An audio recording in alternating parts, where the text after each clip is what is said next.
नमस्कार, जनता टीवी देख रहे हैं आप। आपके साथ मैं हूं अंजलि भंडारी और बात करेंगे देवभूमि उत्तराखंड की खबरों की। मुख्यमंत्री पुष्कर सिंह धामी ने वृक्षारोपण किया और आपको बता दें सोशल मीडिया एक्स पर पोस्ट कर लिखा कि पर्यावरण संरक्षण हमारी जिम्मेदारी है। आइए हम सभी इसके निर्वहन का संकल्प लें और आने वाले हरेला पर्व के अवसर पर अधिक से अधिक वृक्षारोपण कर देवभूमि को हरा भरा बनाने में अपना योगदान दें।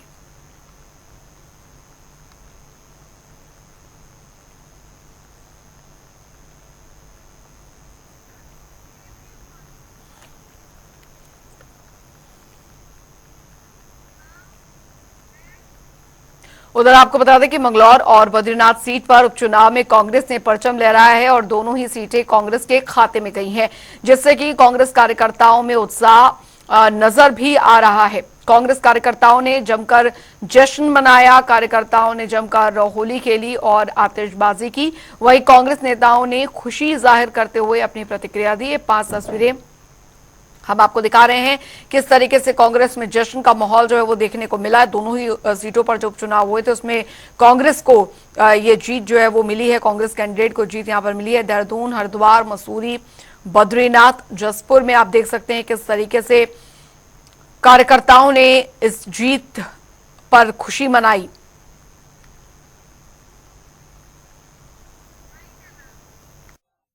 के बाद लोगों में ये समझ में आ गया है, जिन्होंने बाबा केदार में सोने की चोरी में जांच तक ना बैठाई हो, जो लगातार यहाँ की आवाम के बीच में जाति धर्म के नाम पर फूट डाल रहे हो, लोग इससे पक गए हैं। अब लोग विकास की राजनीति चाहते हैं और इसीलिए जो खड़गे जी आगे चल रहे थे, राहुल जी जिस तरीके से मैसेज देने में कामयाब रहे और जिस तरीके से बीजेपी के पास अपने कैडर को टिकट देने के लिए नहीं था, उन्होंने बाहर के दो, एक कांग्रेस के भगौड़े को और एक हरियाणा के दूसरे दल के आदमी को लाए और पूरी कोशिश पुलिस ने, प्रशासन ने की। मंगलौर में जिस तरीके से लूटपाट की पुलिस ने रक्षक की जगह भक्षक का काम किया, उसके बावजूद भी जनता ने दिखा दिया कि कैसे जीते। आपने लास्ट के 4 राउंड देखेंगे, इस तरीके से 5,000 वोट एक आदमी नारा है जो जिसके कार्यकर्ताओं ने किया क्या, उसके वीडियोस आप सबने दिखा। मैं मीडिया को अपने पोर्टल के साथियों को भी धन्यवाद देना चाहता हूँ। आपने वहां जो हकीकत थी उसको लोगों के बीच में लाए, जिसका व्यापक असर रहा और मोदी मीडिया कहीं ना कहीं हारा है। और जो आप लोग के जैसे लोग हैं, उन्होंने इस चुनाव में जो कर सकते थे जनता के बीच में सच्चाई लाए और आज हम उत्तराखंड की दोनों सीटों को जीतने में कामयाब हैं।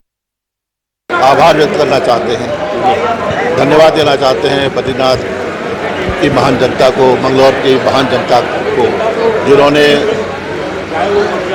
लोकतंत्र की रक्षा की है, जिन्होंने विपरीत परिस्थितियों में जिस तरह का माहौल भारतीय जनता पार्टी ने दोनों उपचुनाव में बना दिया था, धन बल का इस्तेमाल हो रहा था, सरकारी मशीनरी का दुरुपयोग हो रहा था और भाजपा हर हाल में एक का ऋण इस चुनाव को जीतना चाहती थी।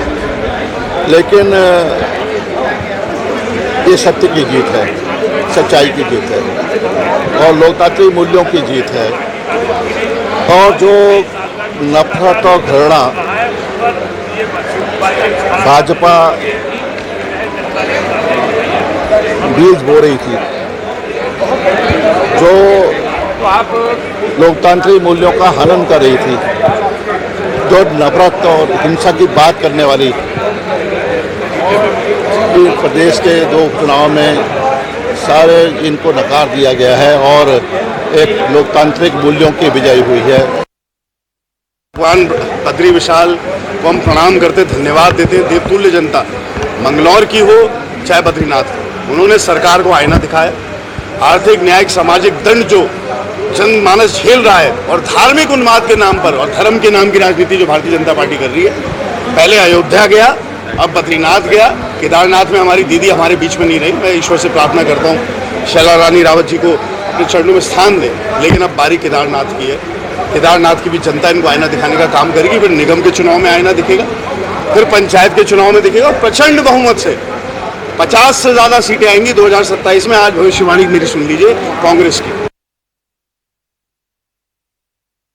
पहले मैं अपने शीर्ष नेतृत्व को और बद्रीनाथ की जनता को और मैंगलोर की जनता को बहुत बहुत बधाई देती हूँ कि जिन्होंने जिन्होंने हमारे दोनों जो हमारे वहाँ पर थे उनको जिताया, और ये सिद्ध होता है कि बुराई पे अच्छाई की जीत थी। और भारत में उपचुनाव थे, जिसमें जो सीटें थी, जहाँ पर उपचुनाव थे वहाँ पर 13 सीटों का उपचुनाव था, और आज जनता ने जवाब दे दिया है कि भाजपा को सिर्फ मात्र एक सीट वहाँ पर मिल पाई है।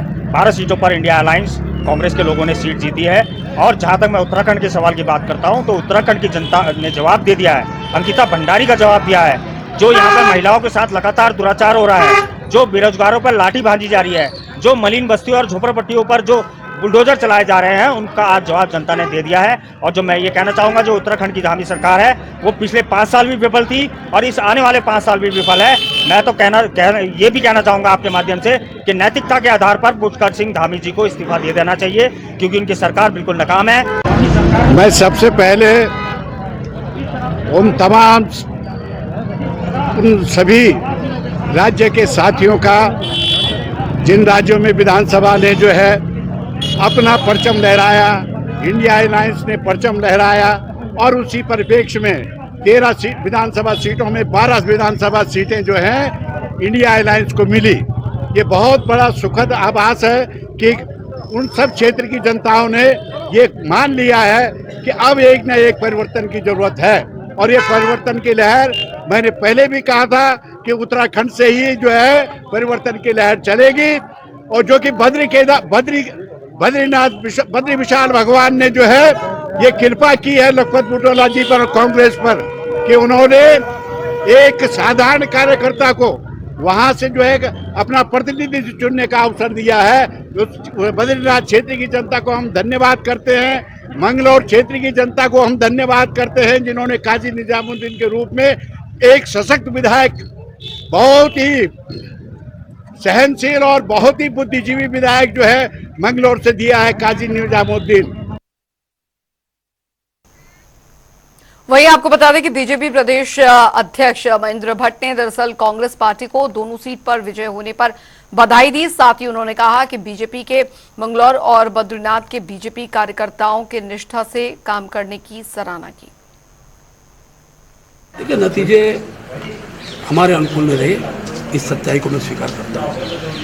लेकिन भारतीय जनता पार्टी के कार्यकर्ताओं ने बहुत निष्ठा से काम किया, और मंगलौर की जनता का तो मैं हृदय से आभार व्यक्त करता हूँ कि हमारी जमानत जब्त होती थी। आज हम कांग्रेस को हराने की कगार तक पहुँचे, हरा नहीं पाए, लेकिन कांग्रेस को हराने की कगार तक पहुँचे। बद्रीनाथ विधानसभा कांग्रेस की थी, अपने सीट बचाने में कामयाब रहे। मैं कांग्रेस के प्रत्याशी को बधाई देता हूँ, लेकिन कांग्रेस अति उत्साहित होने की आवश्यकता नहीं है। भाजपा जाति वही है। ठीक है कि राजेंद्र भंडारी जी ने विकास के लिए, क्षेत्र के विकास के लिए सत्ता दल को ज्वाइन किया था। मैं बद्रीनाथ की जनता को विश्वास दिलाता हूँ, उस क्षेत्र के विकास के राजेंद्र भंडारी जी ने जो वादे बाकी जनता के बीच में हम पूर्ण करेंगे सरकार में। हमें मंगलौर की जनता को विश्वास दिलाता हूँ कि वहाँ की जनता से हमारे प्रत्याशी बढ़ाना, जिनको कांग्रेस भारी प्रत्याशी गा कर अपना एक प्रकार से उनको आज जनता ने बेनकाब कर दिया। उधर आपको बता दें कि देहरादून में लंबे समय से चल रहे स्मार्ट सिटीज के कामों को अब 9 महीने और आगे बढ़ा दिया गया है, और शहरी विकास मंत्री डॉक्टर प्रेमचंद अग्रवाल की ओर से स्मार्ट सिटी के कामों को 30 जून तक खत्म करने के निर्देश दिए गए थे। लेकिन अब इन कार्यों को 31 मार्च 2025 तक संपन्न करने का लक्ष्य निर्धारित कर दिया गया है। वहीं इस पर जानकारी देते हुए शहरी विकास मंत्री डॉक्टर प्रेमचंद अग्रवाल ने कहा कि स्मार्ट सिटीज के काम लगभग अंतिम चरणों में है। के काम लगभग अंतिम चरण में है। ये बात स्पष्ट हो जानी चाहिए कि स्मार्ट सिटी का मतलब पूरा देहरादून नगर निगम नहीं है। 10 वार्डों में ये काम हो रहे हैं, अधिकांश काम हो चुके हैं। और आपकी जानकारी के लिए बता रहा हूं कि हमें हालांकि 30 जून तक का समय था, मेरा मानना था कि हम उसे पूरा कर लेंगे, लेकिन अब हमें 31 मार्च 2025 तक का समय भी मिला है, उससे पहले हम काम पूरा करेंगे। उधर सरकार की महत्वाकांक्षी नंदा गौरा योजना के लिए पात्र लाभार्थियों के किए आवेदन करने की प्रक्रिया शुरू हो चुकी है।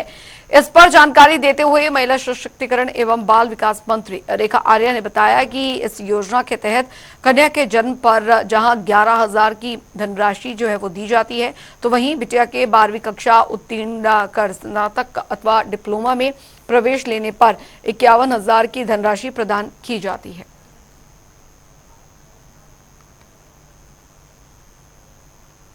सरकार की ओर से लगातार, चाहे वो वात्सल्य योजना हो, चाहे वो नंदा गौरा योजना हो, चाहे वो महालक्ष्मी किट हो, लगातार एक ये सतत प्रयास है कि हमारा शिशु भी और हमारी मातृशक्ति दोनों सशक्त हो। चूँकि नंदा गौरों को लेकर 12वीं पास लड़की को हम लोग 51,000 की धनराशि देते हैं और उसमें अब की बार का जो एक नया संशोधन ये किया है कि अगली कक्षा के एडमिशन के आधार पर ही उसे 12वीं पास करने के उपरांत में 51,000 की धनराशि कंपलसरी कर दी गई है। तो समय रहते हुए विभाग को ये निर्देश दिया है कि नंदा गौरा योजना के लिए तुरंत विज्ञप्ति निकालें और विज्ञप्ति निकालने के साथ में ही पर्याप्त समय यानी कि 30 नवंबर तक का अंतिम तिथि में वे ऑनलाइन आवेदन कर लें और इसको अखबार के माध्यम से प्रकाशित करें, ताकि हर एक बालिका या हर एक पैदा होने वाला बच्चा समय रहते हुए जो सरकार द्वारा कल्याणकारी योजना चलाई जा रही है नंदा गौरा योजना, उसका भी लाभ ले सके। और रुक करेंगे, इस बीच आ रही है एक बड़ी खबर की और बड़ी जानकारी आ रही है, वो आपको बता दें। मौसम से जुड़ी जानकारी, उत्तराखंड के 4 जिलों में भारी बारिश का अलर्ट जारी किया गया है। बड़ी खबर आपको बता दें, भारी बारिश का अलर्ट। देहरादून, पौड़ी, उधम सिंह नगर में भारी बारिश का अलर्ट। नैनीताल में भारी बारिश की संभावना जताई गई है। ये बड़ी जानकारी, मौसम विभाग ने येलो अलर्ट जारी कर दिया है। तो उत्तराखंड के 4 जिलों में भारी बारिश का ये अलर्ट जारी किया गया है। जो बड़ी जानकारी आ रही है वो आपको बता दें, देहरादून, पौड़ी, उधम सिंह नगर में भारी बारिश का अलर्ट जारी किया गया है। तो प्रशासन पूरी तरीके से सतर्क बना हुआ है। उत्तराखंड के 4 जिलों में अलर्ट जारी कर दिया गया है। देहरादून, पौड़ी, उधम सिंह नगर, नैनीताल में भारी बारिश की संभावना जताई गई है। संजय प्रसाद संवाददाता हमारे साथ जुड़ गए हैं ज्यादा जानकारी के साथ। संजय, फिलहाल मौसम विभाग द्वारा यह अलर्ट भारी बारिश को लेकर जारी किया गया, खासकर इन 4 जिलों में क्या कुछ व्यवस्थाएं प्रशासन द्वारा तैयारियां जो हैं पहले से शुरू कर दी गई हैं? जी, मौसम विभाग ने येलो अलर्ट जारी किया हुआ है और येलो अलर्ट के तहत जो तमाम सुरक्षा के इंतजाम हैं वो किए गए हैं। प्रशासन की तरफ से नोटिंग जारी की हुई है कि नदी नालों से दूर रहें और खासकर जब अति आवश्यक ना हो तब तक घर से बाहर ना निकलें। इस तरीके की तमाम जो सूचनाएं हैं वो प्रसारित की जा रही हैं। साथ ही साथ एसडीआरएफ और एनडीआरएफ को काम पर लगाया गया है। पिछले दिनों बरसात में भी यहाँ काफी तबाही मचाई थी, तो उसको देखते हुए सुरक्षा के तमाम इंतजाम किए गए हैं।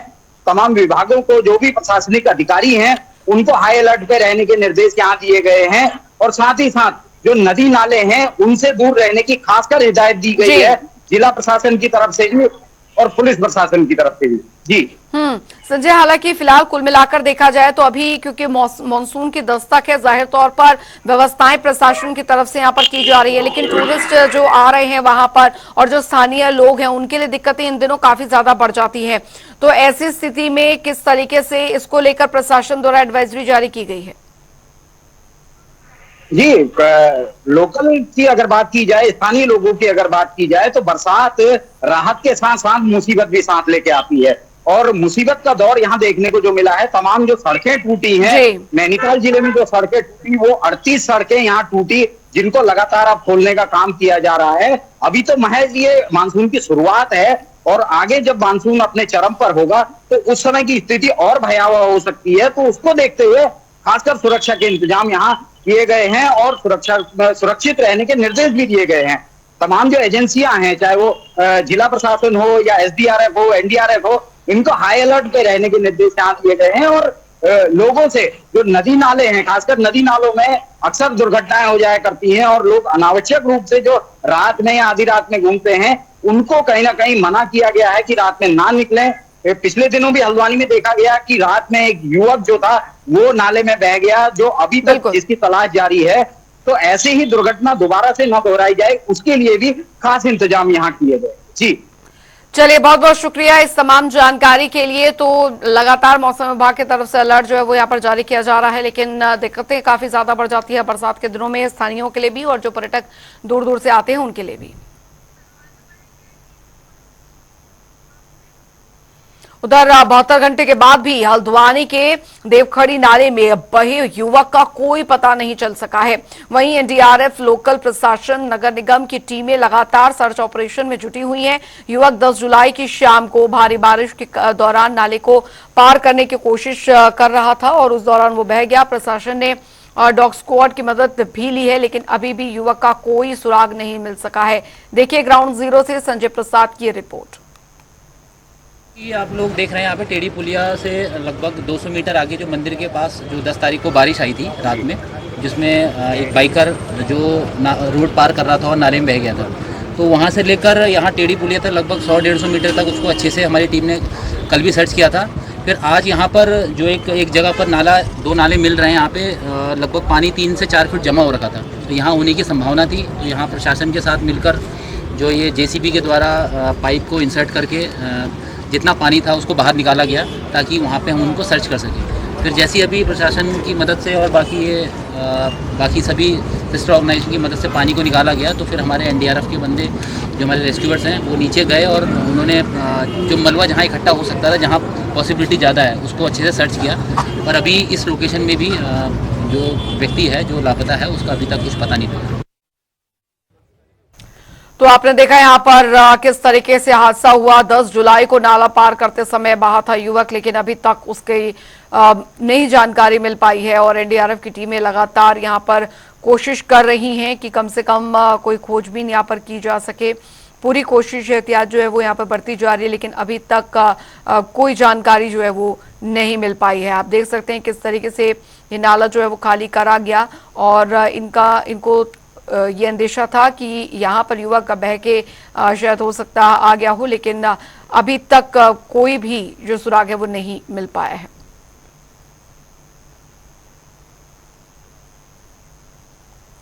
तो 72 घंटे के बाद भी युवक जो है वो यहाँ पर नहीं मिला है। एनडीआरएफ और डॉग स्क्वाड की टीमें भी लगातार जांच पड़ताल कर रही हैं।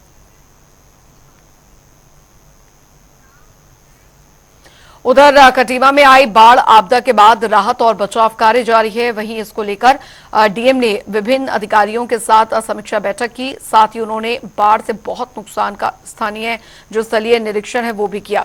इस दौरान अधिकारियों को बाढ़ के कारण जमा सिल्ट और मलबे को शीघ्र हटाने संबंधी कई निर्देश दिए गए। समीक्षा बैठक थी सितारगंज और कटीमा क्षेत्र में जो विगत दिनों में एक बाढ़ दैवीय आपदा आई थी और उसके बाद पानी तो निकल गया है, लेकिन पानी निकलने के बाद जो बीमारियां हैं वो न फैल पाएँ। लोगों को जो राहत वितरण किया जाना है वो बड़े पैमाने पर, उसकी समीक्षा थी। हमने किया है कि इसको अगले 2 दिन में कोशिश करके सब बंटवा दें, क्योंकि बहुत बड़ी संख्या है। 15,000-14,000 यहाँ है। सितारगंज में भी संख्या थी, वहाँ काफ़ी सीमा तक बढ़ गया है। इसके अलावा जो बिजली के पोल टूटे थे तार, वो रिस्टोरेशन की क्या पोजीशन है, तो जानकारी मिल गई है कि 90% जहाँ जहाँ पोल टूटे थे रिस्टोर हो गया है। उधर उधम सिंह नगर के खटीमा में बीते दिनों आई बाढ़ आपदा से प्रभावित पीड़ितों को सीएम धामी के निर्देश के बाद मुआवजा दिया जा रहा है। दरअसल स्थानीय प्रशासन की विभिन्न टीमों की ओर से बीजेपी कार्यकर्ताओं और जनप्रतिनिधियों के सहयोग से डोर टू डोर जाकर 5,000 प्रति परिवार के हिसाब से चेक का वितरण किया जा रहा है। वहीं सरकार की ओर से सहायता मिलने के बाद पीड़ितों ने सीएम धामी का आभार व्यक्त किया। 8 तारीख को हमारे कटीमा शहर में आपदा आई थी। पूरा शहर जो है जलमग्न हो गया था, जिसको लेकर हमारे क्षेत्र में पटवारी जी और ग्राम विकास अधिकारी जी लगे हुए हैं और प्रत्येक घर में डोर टू डोर जाके जिसका नुकसान हुआ हम उन लोगों को चेक वितरित कर रहे हैं। और इसके लिए मैं माननीय मुख्यमंत्री पुष्कर सिंह धामी जी का बहुत बहुत धन्यवाद करना चाहूँगा और पूरे वार्ड वासियों की तरफ से का यही कहना है कि माननीय मुख्यमंत्री जी ने इस दुख की घड़ी में हम सभी लोगों का साथ दिया है, तो सभी लोगों की ओर से माननीय मुख्यमंत्री जी का बहुत बहुत धन्यवाद। उधर आपको बता दें कि महासंघ टैक्सी यूनियन कुमाऊं मंडल की ओर से लगेज कैरियर फिटनेस और लोकसभा चुनावों के अधिग्रहित वाहन संचालकों के भुगतान का मुद्दा उठाया जा रहा है। महासंघ ने कहा है कि परिवहन विभाग की ओर से लगेज कैरियर के लिए जो मानक निर्धारित किए गए हैं उसमें वाहन में बैठे सवारियों का सामान नहीं आ सकता है। ऐसे में अब उन्होंने इसे वाहन की सवारी क्षमता के अनुरूप करने की मांग की है। अभी डिमांड हमारी क्या है, हमारा उत्पीड़न हो रहा है, कैरियर के नाम पे उत्पीड़न हो रहा है, हमारा सरासर उत्पीड़न है ये। क्योंकि एक प्रदेश में हमारे दो चीजें लागू करें, दो नियम कहाँ से लागू हो जाते हैं? एससीए में एससीए के नियम लगाइए आप, हम ठीक है मानते हैं। अगर एससीए के नियम लगाते हैं आप दोनों तरफ लगाइए। अब आरटीए एक अपना अलग कह रहा है, दूसरा एसटीए अपना अलग कह रहा है, तो ये तो कोई बात नहीं बन रही ना कि लगेज कैरियर हमारा कुमाऊं में नहीं चलेगा और गढ़वाल में चल रहा है। सारी चारधाम यात्रा, पूरी दुनिया चारधाम यात्रा में आ रही है, दुनिया भर के एक्सीडेंट हो रहे हैं, वहाँ कोई उनको रोकने वाला कोई नहीं है, लेकिन हमारे यहाँ कुमाऊं में सब रोक रहे हैं ना। ये चीज लगेज कैरियर यदि हटा देंगे तो सामान कैसे ले जाएंगे यात्री? तो यही चीजें है ना, ये सरकार के समझ में नहीं आ रही है। तो ये तो इन जो ऊपर उच्च पदों पे आसीन है, इन्होंने सोचना चाहिए कि भाई हम क्या कर रहे हैं करके। भाई एक राजस्व भी तो आ रहा है, एक अच्छा खासा राजस्व दे रहे हैं हम इनको, और हम राजस्व दे रहे हैं लेकिन हमें कुछ सुविधा नहीं दे रही है। अभी जो इस टाइम है मेन हमारा जो पहला मुद्दा है वो है लगेज कैरियर का। हम कह रहे हैं आरटीओ साहब से, आप अगर 9+1 हमारी गाड़ी है, 8+1 जो भी गाड़ी है, उसमें कम से कम एक आदमी 2-2 बैग लेके आ रहा है, तो आप ही हमें रख के दिखा दीजिए। अगर हमारा सामान इन कैरियर पास कैरियर में आता है तो हम आपके संग सहमत हैं। आप एक सवारी पे 30 किलो का वेट तय किया गया है, तो उसके हिसाब से भी 240 किलो हमारा वेट हो रहा है। आप इस कैरियर में 240 किलो वेट रख के दिखा दें तो हम आपके इस शर्तों को मानने के लिए तैयार हैं। लेकिन जब नहीं आ सकता तो आप हमारे बेफजूल 5-5 हज़ार 25-2500 रुपये के चालान करे जा रहे हैं लगेज कैरियर पे। जो आदमी 10-10 एक हफ्ते में 2500-5000 रुपये कमा रहा है, उसका एक चालान पे वो भुगतान करना पड़ रहा है, तो उसका घर परिवार कैसे चलेगा? चलिए इसी के साथ देवभूमि उत्तराखंड की खबरों में अभी के लिए फिलहाल इतना ही। वक्त एक छोटे से ब्रेक का।